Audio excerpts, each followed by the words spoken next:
મેં એક દાદાને પૂછ્યું, મેં કીધું આપણા દેશની અંદર તમને સૌથી અઘરામાં અઘરી વાત કઈ લાગી? તો મને કે આપણા દેશમાં રહેવા માટે આધારની જરૂર પડે અને દેશમાંથી ભાગવા માટે ઉધારની જરૂર પડે. સાચી વાત છે હો, એમ જ થાય. એક જણો આવ્યો મારી પાસે, મને કે 500 રૂપિયા ઉછીના આપો ને.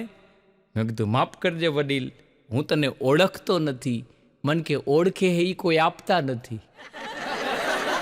સાચું બોલ્યો ને મને એના ઉપર માન થઈ ગયું. મેં 500ની નોટ આપી. મેં કીધું દોસ્ત તું સાચું બોલ્યો ને એટલે તને 500 રૂપિયા આપું છું. મને કે કામ કરો 250 જ આપો, 250 પછી આપજો. એટલે મેં એને 250 રૂપિયા આપ્યા. 6 મહિના પછી મને ભેગો થયો. મેં કીધું એલા ઓલા 250 રૂપિયા લઈ ગયો તો એ તો પાછા આપ. મને કે મારે તમારી પાસેથી નહોતા લેવાના. એ કે વળી ગયા. મેં કીધું વળી ગયામાં હું વળી જાય, તું તો વળતા વળી. હા, એક શેઠે તો છાપામાં જાહેરાત આપી, ઘરકામ માટે નોકરની જરૂર હતી. બધું ઘરનું કામ કરે, રસોઈ ને કપડાં લુગડા ને સફાઈ ને બધું. અને એમાં એક નોકર આવ્યો, નોકરીએ રાખ્યો. એટલે શેઠ કે જા બજારમાં જઈ અને શાક બકાલું લેતો આવ. ઓલો કે જો હું કોઈ દી લેવા નથી ગયો. પછી વાસી કે બગડેલું શાકભાજી આવી જાય તો મને કહેતા નહીં. તો શેઠને એમ કે મરી ગયો ગમે તેવું લઈ આવે. તો શેઠ પોતે જઈને લઈ આવ્યા. શેઠ શાક બકાલું લઈને આવ્યા. પછી નોકરને કે હવે રોટલી તો બનાવી નાખ. તો કે રોટલી બનાવી નાખું, પણ જો ગોળ નથી આવડતી, ભારતના નકશા જેવી થાય તો પછી મને કહેતા નહીં, રાડું ન નાખતા. તો શેઠે રોટલી બનાવી નાખી. તો કે હવે શાક તો વઘારી નાખ. તો કે શેમાં વઘારાય? શાકે શેઠે વઘારી નાખ્યું. પછી શેઠ કે હાલ હવે દાળ ભાત તો મૂકી દે. તો નોકર કે બે ભેગા મૂકવાના હોય. શેઠે દાળ ભાતે મૂકી દીધા. પછી શેઠ કે હવે જમી તો લે. નોકર કે હાલો કે જમી લઉં હું. વળી તમે કહો કે બધાય કામમાં તું ના જ પાડસ. પછી તો શેઠ નક્કી ન કરી કે હું શેઠ હું કે નોકર હું. એક જણો મને કે વિધાનસભા અને શોક સભા આ બેયની વચ્ચે સામ્યતા શું? મેં કીધું બેયમાં મોટે ભાગે સફેદ કપડાં પહેરેલા જોવા મળે.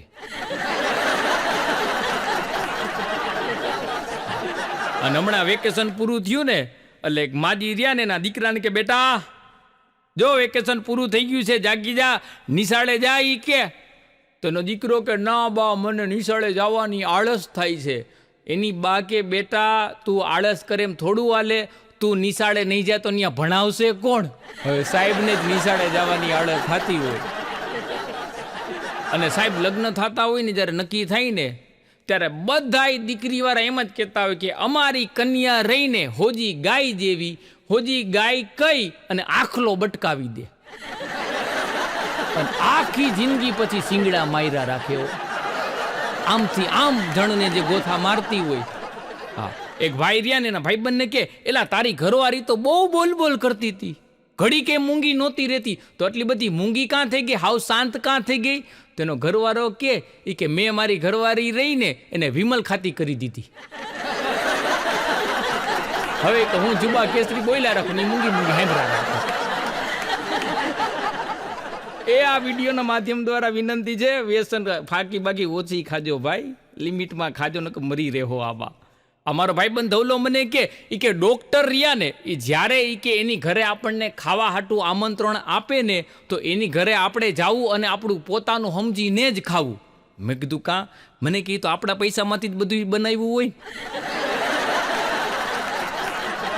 હમણાં મુંબઈ કાર્યક્રમ દેવા જતો હતો, કાર્યક્રમ દઈને પાછો આવતો હતો ને તો ટ્રેનમાં એક જાડા ભાઈ હતા, હેવી, એની માટલા જેવી ફાંદ હતી.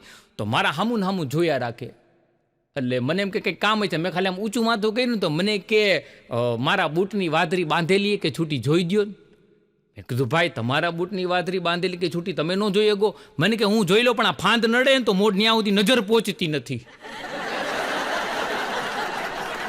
અમુક ખાવામાં કંટ્રોલ ન કરે હોય ને પછી બહેણી આકારના જે થઈ જાય. બે પતિ પત્ની જમવા ગયા, જમીન ઊભા થયા ને એટલે ઘરવાળો સીધો જઈ અને વાસણ ઉટકવા માંડ્યો. તેની ઘરવાળી કે આબરૂની પથારી ફેરવી દીધી ને, આપણે હોટલમાં જમવા આવ્યા.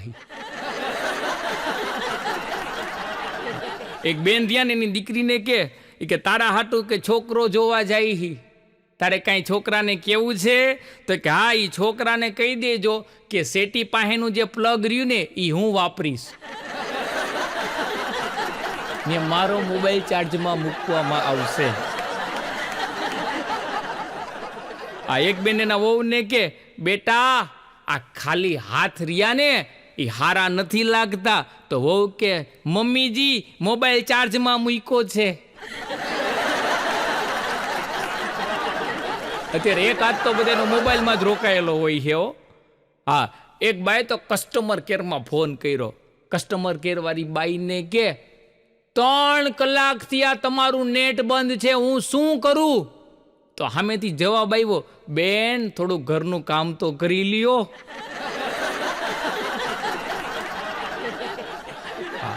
અને અત્યારે આ ફેસબુક, વોટ્સઅપ, ઇન્સ્ટાગ્રામના જમાનાની અંદર કોઈ પણ છોકરીને કોઈ છોકરો હેરાન કરે અથવા ન ગમતો હોય ને તો છોકરી એને એમાં બ્લોક મારી દે. અત્યારે સારું છે, બાકી ચીઠીનો જમાનો હોત ને અને ત્યારે જ્યારે કબૂતર ચીઠી દેવા જાત ને તો અત્યારની બાયું રહીને કબૂતરની ભોડી મળી નાખે. કબૂતરને હતા નહોતા કરી દે એવી માથા ફરેલી હોય છે ભાઈ. અને વિદેશની અંદર કોઈ સ્ત્રી હોશિયાર હોય ને તો ત્યાંના લોકો શું કે ખબર છે કે સી ઇઝ વેરી ટેલેન્ટેડ. અને અહીંયા આપણે જો કોઈ સ્ત્રી હોશિયાર હોય તો શું કે ખબર છે બધાઈને વેચીને ખાઈ એવી છે. એક બેન રિયા ને એ તો રોજ નવી નવી વાનગી બનાવીને એના ઘરવાળાને ખવડાવે. રોજ નવી નવી વાનગી. પેલા એનો ઘરવાળો ઓફિસેથી આવે એટલે એના ઘરવાળાને પેલા ખવડાવે પછી ખાય. અને એમાં એનો ઘરવાળો એના ઉપર મોજમાં આવી ગયો કે વાહ ગાંડી વાહ, તારા ઉપર મને મોજ આવી ગયો. તું રોજ નવી નવી વાનગી બનાવસ અને સૌથી પેલા મને ખવડાવસ ને પછી તું ખાસ કે તારા સંસ્કાર એટલે કેવું પડે. એની ઘરવાળી કે સંસ્કાર બંસ્કાર કાંઈ નથી. વૈજ્ઞાનિકો રહ્યા ને એ જ્યારે નવી દવાની શોધ કરે ને ત્યારે પેલા વાંદરા ઉપર પ્રયોગ કરે. હવે આમાં પરણેલા પુરુષોની ગણતરી આ બેનો શેમાં કરે છે કે તમે તમારી રીતના સમજી લેજો. એક ભાઈ રહ્યા ને એના સંબંધીને પગે લાગ્યા. તેના સંબંધી કે સુખી થાજો. પછી ભાઈ બહુ સારો જવાબ દીધો કે હું સુખી થાઈશ તો તમારાથી જોવા હે ન જોઈએ ગયો. કેમ કે અરીથી ડરે પણ હરીથી ડરે નહીં. અરી એટલે દુશ્મન. અરીથી ડરે પણ હરીથી ડરે નહીં. હરીથી ડરે તો અરી કાંઈ કરે નહીં. ભગવાનનો તમે ડર રાખો ને તો દુશ્મન તમારું કાંઈ ન બગાડી હગે. ને લોક પર વિશ્વાસ પણ લોક પર કરે નહીં. લોક પર વિશ્વાસ પણ લોક પર કરે નહીં. લોક પર કરે તો પરલોક બગડે નહીં. ગુલાબદાન બાપુ બારોટના શબ્દ હે. હા, આપણે બહાર જતા હોય ને તો ઘરે તાળું મારીને બાજુવાળાને કહેતા જાય કે મકાનનું ધ્યાન રાખજો. હું તાળાનું ધ્યાન રાખી ચાવી દેતા જાઓ. અને આડોશ પાડોશી અત્યારે હારા નથી મળતા. હા, એક જણો આવ્યો મારી પાસે, મને કે એની યારે કોઈક બેન હતા. મને કાંઈ વિધવા બેન છે એ કે ભાઈ કે થોડીક આની કંઈક મદદ કરો ને. મેં કીધું હું મદદ કરું? મને કે એના મકાન માલિક રહ્યા ને એને ભાડું થોડુંક ચડી ગયું છે કે ભાડું દેવાનું છે. તો વળી મેં પૈસા આપ્યા નહીં, હાલ તો થયો ને. વળી મેં પૂછ્યું, મેં કીધું તમે શું થવાના? મને કે હું તો મકાન માલિક છું ને. હવે આને મોંઘવારી મળે, અમારા ગાડીયા ભરી જાય. અને હવે આ કેટલો જમાનો સાહેબ. આ તમારે યુટ્યુબમાં આમાં સારા સારા કોમેડી વિડીયો જોવા હોય, તમે તમારા ટાઈમે તમે તમારી જગ્યાએ વિડીયો જોઈ શકો. પહેલાં તો બ્લેક એન્ડ વ્હાઇટ ટીવી હતા. હા, અને એમાં જ્યારે મેચ જોતા હોય બ્લેક એન્ડ વ્હાઇટ ટીવી રહ્યા ને ભાઈ, એમાં બ્રાઇટનેસ વધારીને તો ઇંગ્લેન્ડના ખેલાડીઓ ગાયબ થઈ જાય. અને જો બ્રાઇટનેસ ઘટાડી તો મારા બેટા વેસ્ટ ઇન્ડિઝ વાળા ગાયબ થઈ જાય.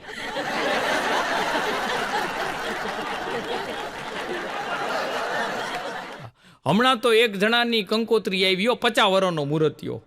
અને એમાં કંકોત્રીમાં લખ્યું હતું મહેંદી, પીઠી અને ડાય કરવાનો સમય રાતના 8:30 વાગે છે.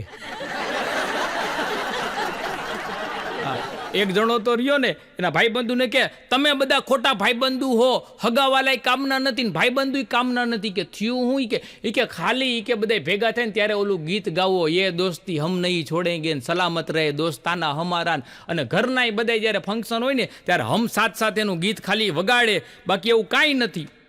બધા કે પણ થયું હું કે હું 42 વર્ષનો થઈ ગયો. મારા લગ્નનો ક્યાંય તમે મેળ નથી પાડતા. તો એનો એક ભાઈબંધ કે એક કન્યા હે ઈ કે પણ મૂંગી હે. આ કે મૂંગી તો મૂંગી હાલશે. અને ભાઈ મુરતિયાને લઈને કન્યાને જોવા ગયા. ઓલી કન્યા હાવ મૂંગી હતી, બોલી હગે એમ નહોતી ને તો કન્યાએ કાગળમાં લખીને દીધું કે હું કુંવારી મરી જઈશ પણ આની હારે તો નહીં જ પૈણું. મુરતિયો કેવો હોય છે. તો પછી એના ભાઈબંધને કે હવે આપણે બીજે જોવા જાહી. એના ભાઈબંધ કે કામ કર, હવે તું ખોડીઓ બદલી જાય ને ત્યાં સુધીની રાહ જો, બાકી તારો મેળ નહીં પડે. હમણાં તો એક દાદા રહ્યા ને, એ શાયરી બોલતા હતા અને મેં શાયરી સાંભળીને મને ધનુર ઉપડી ગયો. અને દાદાએ પછી શાયરીનો ઉપાડ કર્યો દાદીને જોઈને કે લગ્ન પેલા હતી તું મુલાયમ કાગળ જેવી અને હવે કાગળમાંથી થઈ ગઈ છો તું પૂઠા જેવી. લગ્ન પેલા હતી તું મુલાયમ કાગળ જેવી, હવે કાગળમાંથી થઈ ગઈ છો તું પૂઠા જેવી. જુવાનીમાં પીતો તો તને ચલમની જેમ અને હવે તું થઈ ગઈ છો બીડીને ઠૂઠા જેવી. દાદી બજર દેતા હતા, બજર દેતા દેતા ડાબલીનો ઘા કર્યો. આવું હે ભાઈ. હમણાં તો એક જણો રહ્યો ને દવાખાને ગયો કે સાહેબ મારો કાન કપાઈ ગયો. સાહેબ કે સાંભળવામાં કઈ તકલીફ છે? તો કે ના, સાંભળાય છે બધું બરોબર પણ કાન કપાઈ ગયો છે. તો કે ભલા માણા, ખોટા ઓપરેશનના હું કામ ખર્ચા કરવા, બધુંય હરખું સંભળાતું હોય ને તો ઓપરેશન રહેવા દે. તો કે ના હોય કે અહીંયા ખોટો કાન તો નાખવો જ પડશે. ડોક્ટર કે કાં? તો કે મારે બીડી ક્યાં રાખવી. આપણો દેશ સાહેબ એવો છે, જગ્યા આપે ને એટલે માણા એનો ઉપયોગ કરે અને કરે. અત્તર ને સ્પ્રે આવે, ઓલું અત્તર આવે તો આ કાનની અંદર રૂનું પૂમડું ભરાવ્યો. લડી લે એવો આપણો દેશ છે. એક ભાભો તો કાઠિયાવાડી ભાભો હોટલમાં ગયો. જો કાઠિયાવાડી ભાભો બહુ અઘરો હોય. હોટલમાં ગયો, વેઇટર આવ્યો કે શું આપું દાદા? દાદા કે ગરમ શું છે? વેઇટર કે ચા. તો કે એનાથી ગરમ? વેઇટર કે કોફી. તો કે એનાથી ગરમ? વેઇટર કે સૂપ. તો કે એનાથી ગરમ? તો કે સંભાર. તો કે એનાથી ગરમ. અને વેઇટરનો મગજ ગયો રસોડામાં ગયો અને પ્લેટની અંદર દેતવા લઈને આવ્યો, કોલસો લઈને. તો ભાભાએ તરત જ બીડી ટેકવી લીધી કે ક્યારનો બાકસ ગોતતો તો મેળ નહોતો પડતો. આપણા ગમે ત્યાંથી મેળ કરી લે. અમારે પીઠા દાદા હે, એટલી બધી બીડી પીવે ને મેં કીધું દાદા આ આટલી બધી બીડી પીવો હારું નહીં, મરી રહેવો, કેન્સર બેન્સર થઈ જાય, વ્યસન હારા નહીં, યોગ કરતા જાઓ. અત્યારે આપણો દેશ રહ્યો ને યોગ તરફ વળ્યો છે. તો પીઠા દાદાને યોગ શીખડાવ્યા તો પીઠા દાદો મારો બેટો હવે પગેથી બીડી પીવા માંડ્યો. ન્યા ટાટીઓ લાંબો કરીને પીવે હો બીડી. એટલે કોઈને કાંઈ કહેવા જેવું જ નથી આ. અને એમાંય અમે ચારણો, અમે રહ્યા ને, અમે પ્રકૃતિના પ્રેમીઓ રહ્યા. અમે પ્રકૃતિ યારે વાત કરતા હોય. એમાં આહાઢ મહિનો આવ્યો ને ભાઈ ગીરમાં ફરવા ગયા હતા તો એવા વાદળા જામેલા હતા ને ભાઈ મેં તો પછી સરસ મજાની કવિતા લલકાઈ રહી કે આવે જબ આહાડ કરે આકાશ કડાકા, પાતલ વિતલ પરે ધરા પર હોત ધડાકા, નાચે ચપલા નાચ હસે ની જગત હસાવે. અરે મનહર કૂદે મોર મુદિત હોય શોર મચાવે, હળરાટ જાત ધરી હેત ઉર સમદર ને ભેટી સરી, આલ કવિ બહુ ઓપતી ધરણી નીલાંબર ધરી, ધરણી નીલાંબર ધરી. તા એક જણો મારી પાસે આવ્યો, મને કે હાલો તમને દવાખાને લઈ જાવ, સારું થઈ જાય. મેં કીધું મરી ગયા, ગાંડો નથી થઈ ગયો. હવે આ સમજે ને અમને ગોટે ચડાવી દે અને અમે ઘણી વાર હેરાન થઈ જાય. આ એક પાર્ટીના કાર્યક્રમ નક્કી કરવા ગયો, એટલે અમે એક હાસ્ય કલાકાર હોય ને, અમે થોડાક મજાકિયા સ્વભાવવાળા હોય, તો મને ચા ને નાસ્તો આપ્યા, ચા આપ્યા અને પાર્લેના બિસ્કીટ આપ્યા. એટલે મેં એને શું કીધું ખબર હે કે હું હે ને પાર્લેના બિસ્કીટ કૂતરાને ખવડાવું. તો મને કે અમે હવે મરી ગયા, અમારી ગણતરી શેમાં કરે? આમ અમને હલવાડી દેતા હોય છે. અમારી એક મોહનલાલ કરીને ભાઈ, અમારી પાર્ટી બહુ જૂની પાર્ટી છે. તો એના દીકરાની એક દીકરો હતો 5-7 વર્ષનો, બીજા દીકરાનો જન્મ થયો. એટલે મેં કીધું હાલો, મેં કીધું મોહનલાલની ઘરે જઈને એના દીકરાને શુભેચ્છા આપી આવું, જબલું આપી આવું. અને હું ગયો તો એના દીકરાનો દીકરો જે પહેલો નંબરનો દીકરો હતો ને 5-6 વર્ષનો, હવે એ એકદમ રૂપાળો ગોરો ગોરો. પછી આ નવા દીકરાનો જે જન્મ થયો ને એ થોડોક શ્યામ હતો. એટલે મેં ઓલા પહેલા નંબરના દીકરાને કીધું, મેં કીધું દીકરા તારો ભાઈ રહ્યો ને એ તારા કરતાં થોડો કાળો છે હો, તો મને કે મારી મમ્મીને બધી વસ્તુ બાળી નાખવાની ટેવ છે. પછી તો મેં મોહનલાલને જવાનું માંડી વળ્યું. બીજી વાર જો હવે આની ને જાય ને તો કે ગઢવીભાઈ તમે તો ઘરે આવતા જ ન, તમે જાઓ ને પછી ઘરે ડખા કરાવતા જાવું હો. એટલે સાહેબ આમાં ધ્યાન ન રાખો ને તો અમને લોકો આટીમાં લઈ લેતા હોય છે. અને એમાંય ભાઈ અત્યારના મોડર્ન જમાનો આવી ગયો, લોકો હરવા ફરવામાં વયા ગયા હો.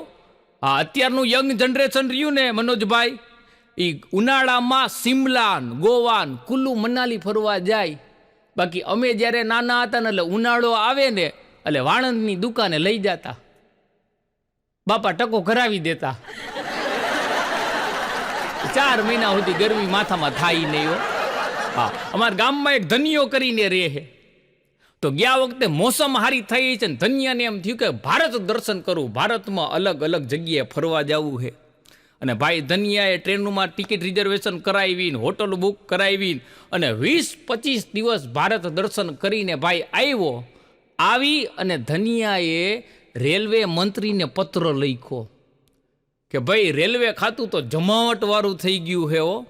એવી હારી ટ્રેનો, એસી અંદર હારા, જમવાનું સારું આપો, ટ્રેનમાં ચોખાઈ હારી, સીટું બહુ હારી, પ્લેટફોર્મ હારા અને સમયસર ટ્રેનો આવે છે, સમયસર પહોંચાડી દેશે. પણ એક તકલીફ છે, રેલવે મંત્રીને એટલી વિનંતી કે આ ટોયલેટની અંદર જે ઓલા મગ હાકડથી બાંધેલા હોય છે ને એમાં 2 કડિયું હાકડમાં વધારી દ્યો ને તો યોગ્ય જગ્યાએ પાણી પહોંચે. તો રેલવે મંત્રીએ ધનિયાને હામો પત્ર લખ્યો કે ફીડબેક આપવા બદલ તમારો ખૂબ ખૂબ આભાર, પણ ધનેશ કુમારને માલુમ થાય ને એટલી વિનંતી કે તમે થોડાક આગળ બેસો ને તો યોગ્ય જગ્યાએ પાણી પોગી જાય. એક જણો મને કે કાલે તો એક જગ્યાએ જમણવાર હતો અને જમણવારમાં કે 8 નાન ખાધી. મેં કીધું મરી ગયા 8 નાન દાબી ગયો? મને કે હા. મેં કીધું પછી શું થયું? કે પછી ભગવાનને પ્રાર્થના કરી કે હે ભગવાન, કા નાન કાઢ ને કા જાન કાઢ. હારા કબજિયાતમાં હેરાન થઈ જાય એવો. અને અમુક જો ગામડાના ભાભા હોય ને, કોઠા હૂજવાળા હોય, મેં ગામડાના દાદાને પૂછ્યું, મેં કીધું દાદા અત્યારના માણસો અને પછીના માણસો આમાં તફાવત શું? મને કે ગગા એમાં એવું છે કે પહેલાના માણસો રહ્યા ને એ ઘરમાં ખાતા અને બહાર જાતા. અત્યારના માણસો બહાર ખાય અને ઘરે જાય. હાલવાનું હવે મૂકી દીધું છે. હા સાહેબ, પેલાની બાયું રહી ને એ ઘરવાળો આવે અને પછી ખાય, ઘરવાળાની રાહ જોતી હોય. અત્યારની બાયું રહી ને એ ઘરવાળો આવે, એ લાવે તો ખાય. બાકી રાંધવાનું તો માંડી જ વાયડું છે. આ એક હોટલમાં મોટું બોર્ડ માર્યું હતું કે આળસુ મહિલા રહીને એ અમારી અન્નદાતા છે. ઈ જ્યારે ઘરે બનાવતી નથી ત્યારે અમારે અહીંયા જલસા હોય છે. અને આ બેનો જોજો, આ જેટલા પરણેલા પુરુષો રહ્યા ને બધાને ખબર રહી છે, ફરવા જવાનું તમે બેનોને કયો ને એટલે સામાન પેક કરવામાં 8-10 દી કરે. અને જો ઘરવાળા આયરે માથાકૂટ થાય તો 5 મિનિટમાં થેલો ભરી લેવો. એટલે વિડીયો જોતા જોતા ભાઈ કે સાચી વાત છે ગઢવીભાઈ, સાચું બોલ્યા. બે બેનો વાતો કરતા હતા. એક બેન બીજી બેનને કે તારો ઘરવાળો રહ્યો એ તો બહુ કંજૂસ છે, તો શોપિંગ કરવા હાટું તને આટલા બધા પૈસા હું કામ આપે છે? તો કે એમાં એવું છે કે મારા ઘરવાળાને કહું ને કે મારે મારા પિયર વહી જવું છે તો ટિકિટ ભાડાના તરત પૈસા આપી દે, હું પછી કે શોપિંગ કરી લઉં. એક જણો તો રેલવેના પૂછપરછમાં ગયો અને પૂછપરછમાં જે ભાઈ બેઠો હતો ને એના ઉપર ખારો થઈ ગયો. એ કે આ આટલામાં આજુબાજુમાં કે શમશાન હે શમશાન? તો પૂછપરછ વાળો ગોટ ચડી ગયો કે ટ્રેનના ટાઈમ ટેબલ પૂછે. એ કે શમશાનનું શું કામ છે? તો કે આ ટ્રેનની રાહ જોઈને મરી જાય એને બાળવા ક્યાં લઈ જવા. અને ઘણાને તમે જોજો ધંધારિયા ને એ મગજમાં ચડી જાય. હવે હમણાં બજારમાં હાઈલો જતો હતો તો 2 ભાઈઓ હાવ નિમાણા થઈને બેઠા હતા, હાવ ઉદાસ હતા. એટલે મેં કીધું કાં ભાઈ બે ભાઈઓ ઉદાસ થઈને બેઠા છો? મને કે ભાઈ અમારી બા ગુજરી ગઈ. પછી તો હું થોડોક ઉદાસ થઈ ગયો. મેં કીધું ભાઈ કુદરતનું આપણું હાલે નહીં, કુદરત પાસે, કુદરતને જે મંજૂર હોય થયું, પણ કાંઈ કામકાજ હોય તો મને કહેજો. મને કે ભાઈ બા ગુજરી ગઈ છે, 4 કાંધિયાની જરૂર પડે ને અમે 2 જ ભાઈઓ હી. મેં કીધું અરે હું તમારે કાંધ દઈશ તમારી બાને. મને કે તોય હજી એકની જરૂર તો પડે ને. મેં કીધું આપણે ચોથો કાંધિયો ગોતી લઈ. તો રસ્તામાંથી એક ભાઈ નીકળ્યો ની, ભાઈને મેં રિક્વેસ્ટ કરી. મેં કીધું આ 2 ભાઈઓના બા ગુજરી ગયા છે અને એના બાને સમસાને લઈ જવા છે, તો 4 કાંધિયાની જરૂર છે. તો ભાઈ હાલો ને થોડું કાંધ દેવરાવો ને. તો મને કે કાંઈ વાંધો નહીં ભાઈ, કે દેવરાવું કાંધી કે. અને ભાઈ અમે તો પછી નનામી ઉપાડી. તો ઓટલો આવે ને તો ઓલો ત્રીજો ભાઈ જે ચોથો ભાઈ હતો ને એ મારો બેટો ઓટલા ઉપર ચડી જાય, વરી પાછો હેઠો ઉતરે, જેવા આગળ જાય વરી પાછો ઓટલો જાય તો ત્યાં ચડી જાય. મેં કીધું ઓટલા ઉપર કાં ચડી જાવ ભાઈ તમે? મને કે હું વિડીયો શૂટિંગનું કરું હું ને. એટલે વિડીયો શૂટિંગ કરવાની ટેવ હોય, જ્યાં ઓટલો હોય ત્યાં સીધા. પછી તો ઓલા માડીને માંડ સમસાને પહોંચાડ્યા. હા, મને એક જણો કે આ ગુજરાતીઓ રહ્યા કે અહીંયા તો વર્તાઈ આવે કે, પણ વિદેશમાં હોય તો વિદેશમાં ગુજરાતી કેવી રીતના ઓળખાય? મેં કીધું હાવ હેલું હે. તરબૂચ જેવડી માથામાં ટાલ હોય અને માટલા જેવી ફાંદ હોય ને એ આપણું ગુજરાતી જ હોય. હા, અત્યારે હારા માથામાં ટાલ જ પડી ગઈ છે. એક ભાઈને માથામાં ટાલ પડી ગઈ ને એટલે એની ઘરવાળીને કે 2 થી 2.5 લાખ રૂપિયાનો ખર્ચ થાય, માથામાં વાળ આવી જાય. તો એની ઘરવાળી કે 2.5 લાખ રૂપિયાનો હોનાનો હાર લઈ દો ને, હું તો ટાલિયા હારે હરખતી રહી લઈશ. એ બેને એનું જ કરી લીધું. હા, શિક્ષકે હમણાં પૂછ્યું હતું કે આપણું શરીર રહ્યું ને એ 5 તત્વોથી બનેલું છે. તે છોકરી ઊભી થઈને કે સાચી વાત છે, પીઝા, પાણીપુરી, બર્ગર, ચાઇનીઝ અને પંજાબી. હવે આમાં હું ભણાવું અને છોકરાઓ હું ભણે.